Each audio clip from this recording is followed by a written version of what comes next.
r/askreddit, what is your favorite joke in Douglas Adams Hitchhiker guide books? Zaphod, in case we don't make it, I just want you to know something, I respect you. Just, not very much. I've used this line in arguments. In the beginning, the universe was created. This made a lot of people very angry and has been widely regarded as a bad move. And related. And GT, there is a theory which states that if ever anyone discovers exactly what the universe is for and why it is here, it will instantly disappear and be replaced by something even more bizarre and inexplicable. And GT, there is another theory which states that this has already happened. The invisibility technology.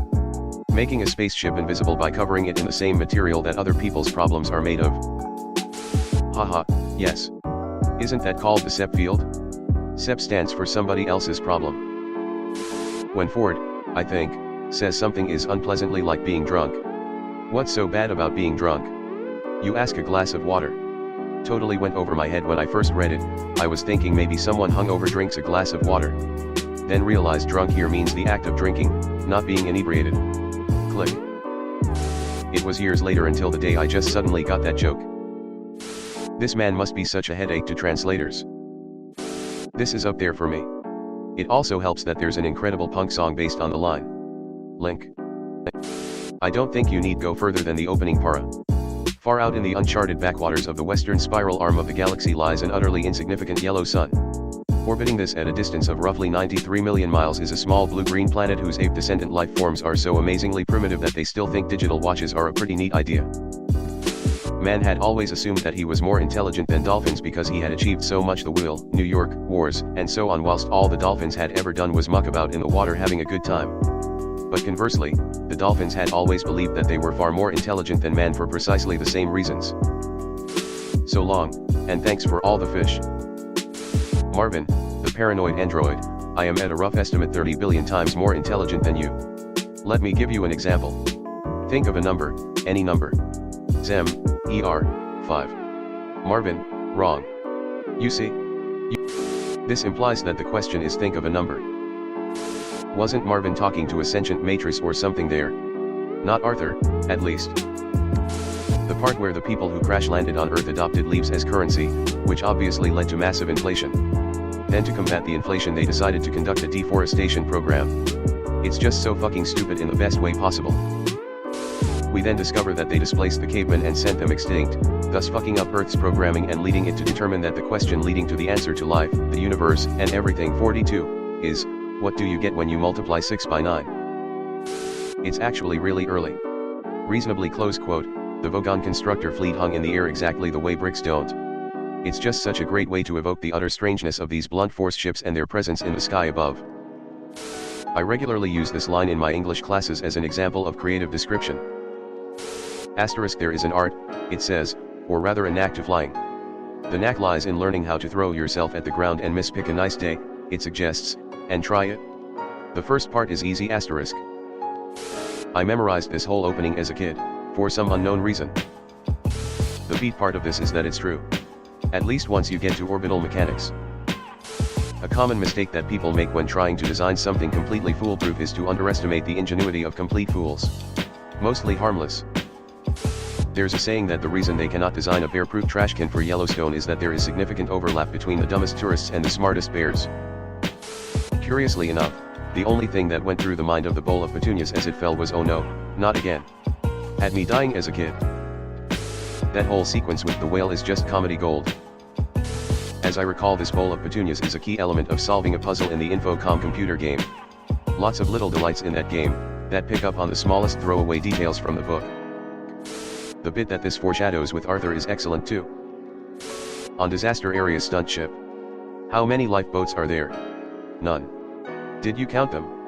Twice. A little black light lit up black on a black background that said do not press this button again.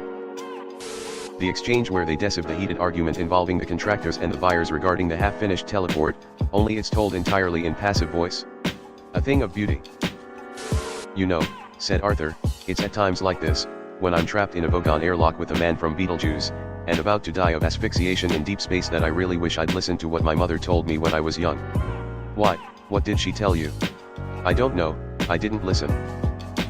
The Hitchhiker's Guide to the Galaxy describes the marketing department of the Sirius Cybernetics Corporation as a bunch of mindless jerks who will be the first against the wall when the revolution comes. Curiously, an edition of the Encyclopedia Galactica which fell through a rift in the time-space continuum from 1,000 years in the future describes the marketing department of the Sirius Cybernetics Corporation as a bunch of mindless jerks who were the first against the wall when the revolution came. Radiohead's Paranoid Android fittingly references this line as well. The guy that Arthur kept inadvertently killing. Poor Agrajig. I have detected, he said, disturbances in the wash. Arthur asked him to repeat what he had just said because he hadn't quite understood his meaning. Ford repeated it. The wash, said Arthur. The space-time wash, said Ford. Arthur nodded, and then cleared his throat. Are we talking about, he asked cautiously, some sort of Vogon laundromat, or what are we talking about? Eddies, said Ford, in the space-time continuum. Ah, nodded Arthur, is he? Is he? What, said Ford. Who, said Arthur, is Eddie, then, exactly, then. And this is his sofa then. I love the exchange with the cow in the restaurant at the end of the universe, especially. I'll just nip off and shoot myself. Don't worry, I'll be very humane. Also in that same sequence, Ford having an unless moment, followed by an admission of just fucking around and that they really will most certainly die. Would you like to see the menu, or would you like to meet the dish of the day? That's cool, we'll meet the meat. Ford, you're turning into a penguin. Stop it. Nearby that.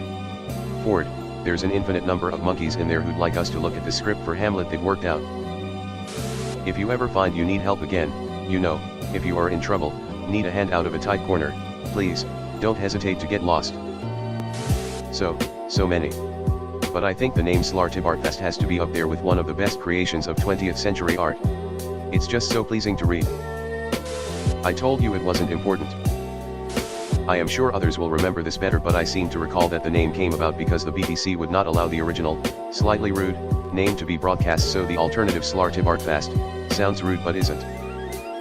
The point is, you see, said Ford, that there is no point in driving yourself mad trying to stop yourself going mad. You might just as well give in and save your sanity for later. Ford warns Arthur that beaming up to the ship is unpleasantly like being drunk. Arthur asks what is so bad about being drunk. Ford replies, ask a glass of water. After an entire chapter wax poetic. It's a strange thing that no matter how it tasted, or what's its composition, that the spelling itself was irrelevant. Every civilization had created some alcoholic drink called a gin and tonic and had created said drink before making contact with the larger universe. Absolutely brilliant. He had found a nutrimatic machine which had provided him with a plastic cup filled with a liquid that was almost, but not quite, entirely unlike tea. Also, the fact that someone orders a Weisgians Hoda probably not spelled like that on close proximity to that paragraph, and it isn't remarked on at all. Poor Mervyn, finally getting to read God's final message to his creation. Spoiler alert, it was "We apologize for the inconvenience." Eddie's in the space-time continuum. Oh, so this is his sofa, is it? Not a joke, per Essie. But in the restaurant at the end of the universe, when Arthur realizes the Neanderthals are part of the machine and tries to tap into his own subconscious, only to pull what is 6x9 out of the Scrabble bag. Just the sort of absolute defeat and absurdity that after all this, all that our heroes have been, though, one can only say yup. In base 13, 6x9 equals 42. Boom. We got one question for ya Beeblebrox. Alright, fire away. Brief burst of laser fire. Oh god, that was really dumb, sorry, misunderstanding there. Hilarious. The bit where the spaceship powered entirely by bad news was so exceedingly unwelcome whenever it arrived anywhere, that there was no point going there in the first place. I butchered it, but that's the gist. Ford arguing with an Earth telephone operator desperately trying to get her to patch his call from the Pleiades through to the speaking clock, in an attempt to bankrupt the sales merchant whose ship he was traveling on by leaving the call connected to rack up a huge phone bill. Spot on Douglas Adams humor. I never tire of his genius. But you're not calling from that circuit. When Laubagger the infinitely prolonged drops in on Arthur to insult him, you're a jerk, dead. A complete knee-biter. And then just leaves Arthur standing there, wondering what just happened. When you suddenly find yourself immortal, you've got to figure out a way to pass the time. Fantastic character design. Space is big.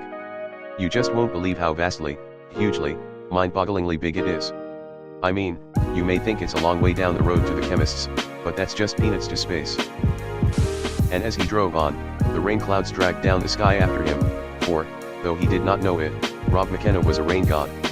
All he knew was that his working days were miserable and he had a succession of lousy holidays. All the clouds knew was that they loved him and wanted to be near him, to cherish him, and to water him. The trigonic PU is a unit of galactic currency, with an exchange rate of 8 ningas to 1 PU. This is simple enough, but, since a ningy is a triangular rubber coin 6,800 miles along each side, no one has ever collected enough to own 1 PU. Ningas are not negotiable currency, because the galactic banks refuse to deal in fiddling small change. For reference, the Earth is a bit under 8,000 miles across. There's a local pizza place that makes pizza that isn't bad but definitely isn't good pizza. I typically describe the product as being almost, but not quite, entirely unlike pizza. I'm thinking about almost, but not quite, entirely unlike surprisingly often.